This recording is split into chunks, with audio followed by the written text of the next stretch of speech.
On the question of faith and reason, even if you consider the encyclica Fides and Ratio, with which I completely agree indeed, I have a reservation about the formulation of the question.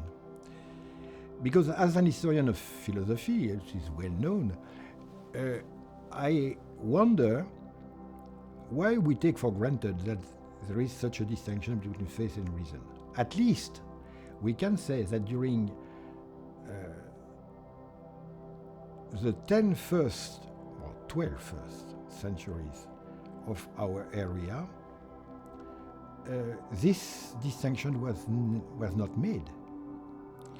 Not made by the Christian theologians, who, by the way, were not using theology at that moment, and not really admitted by the non-Christian thinkers.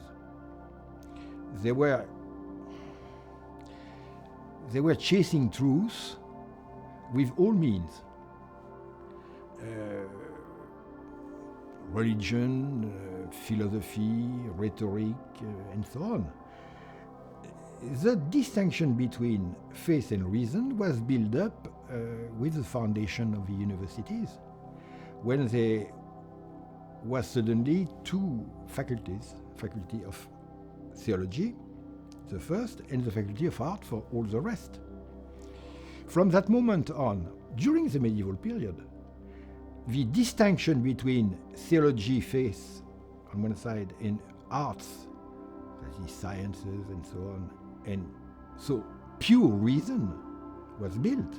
Edith Stein was convinced that to unlock the fullness of truth, the fullness of reality, that we could not rely on ourselves alone and on the capacities of reason alone, as vast as they may be.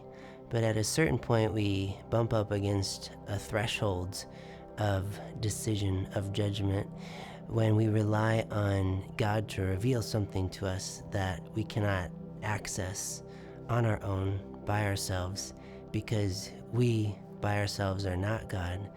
And so in humility and docility, we must open ourselves to the possibility of God's revelation, and this is the avenue of faith. And when there was the Enlightenment, it was exactly in continuity with the medieval distinction. And this distinction has flourished up to the moment, which happened in the, I would say, at the turn of 19th, 20th century. At the moment when reason itself, the so-called pure reason, the self-sustaining reason, the reason imposing the principle of rationality and so on, the a priori reason, became at odds in defining itself. The crisis of principles did not only happen in fundamental physics, and we did not got out of that yet. But it is also in philosophy as well.